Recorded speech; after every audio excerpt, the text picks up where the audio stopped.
Legacy of monsters के राज खुलना शुरू हो गए। एपिसोड 1 एंड 2 को मैंने सोचा धीरे धीरे पहले सस्पेंस और बेस सेटअप करेगा, बट आई वॉज रॉन्ग।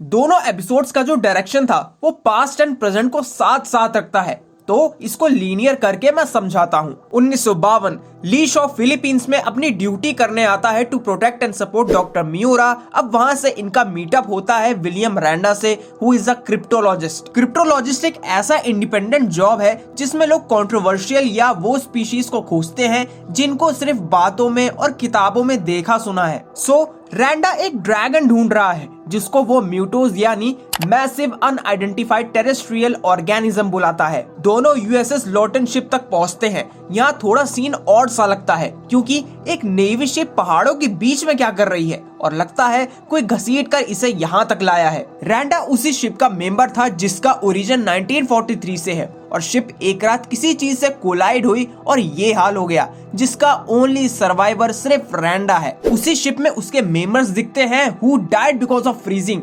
वहां से बफेटो निकलता है एंड रैंडा पहली बार टाइटन को रियल में देखता है। नाउ इन 1959 तीनों एक रेडिएशन मीटर को फॉलो करते हुए एंडोस्वार्मर की तरफ बढ़ते हैं जो कीड़े जैसे हैं और वहां डॉक्टर मियोरा मारी जाती है। Following the order seen shifts in Skull Island 1973, जहां से William Randa Skylla aka mother long legs and mental loss से बचते हुए एक बैग फेंकता है नदी में जिसपे लिखा था प्रॉपर्टी ऑफ रैंडा। अब यहाँ थोड़ा फैमिली ड्रामा फॉलो होते हुए एक क्यूरियोसिटी बिल्ड करी गई है इन बेटर वे। इन 2013 जिसको बैग मिला वो हिरोशी रैंडा, विलियम रैंडा एंड डॉक्टर मियोरा का बेटा है एंड हिरोशी 2 महिलाओं से शादी कर बच्चे भी कर चुका था, which is cheating on both. Hiroshi Kate और उसकी माँ को आफ्टर 2014 इवेंट सैन फ्रांसिस्को में छोड़कर रेनो यानी दूसरी वाइफ के पास जाने के समय ही डिसअपियर्स। नाउ इन प्रेजेंट जहाँ केट अपने फादर के घर में विजिट करती है पर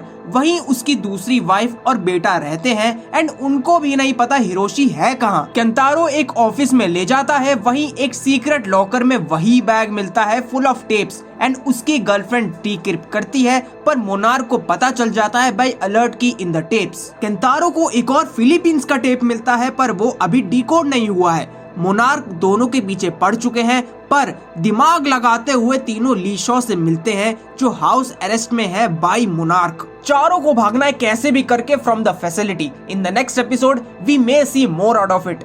एक बात बहुत अजीब लगा, I don't know why, Kate के कैब ड्राइवर ने बोला San Francisco event was a hoax and यहाँ बार बार हिंट किया जाता है हिरोशी ने जो किया वो सोच समझकर किया। In my perspective he is a major key for all this. और टेप्स में मोनार्क या कहो रैंडा ने इवन बिगफुट भी डिस्कवर कर लिया है which they could add in later upcoming series और मूवी। दोनों एपिसोड बिल्डअप ही नहीं पर एक्चुअल हाइप भी क्रिएट करते हैं without showing much of monsters. For now Godzilla and Baphomet दोनों पास्ट में रखे हैं। गॉडजिला का इवैक्यूएशन तक बना दिया है टोक्यो में with mock drills and testing alert situations. Kentaro की गर्लफ्रेंड ने भी अब तक एक ही टेप को डिक्रिप्ट किया है। वी हैव टू सी ये रनिंग चेसिंग जिसके ऊपर थोड़ा फैमिली ड्रामा का मसाला पड़ा हुआ है वो कहां जाकर एंड होगा या किसकी शुरुआत करेगा। परफॉर्मेंस यहाँ पे सबका बढ़िया था एंड वीएफएक्स टॉप नॉच था सिर्फ इस वाले सीन को छोड़कर, बाकी तो ऑल गुड। फॉर इंस्टाग्रामर्स मेरे वीडियोस अगर अच्छे लग रहे हैं तो प्लीज मेरे बायो में चैनल लिंक है,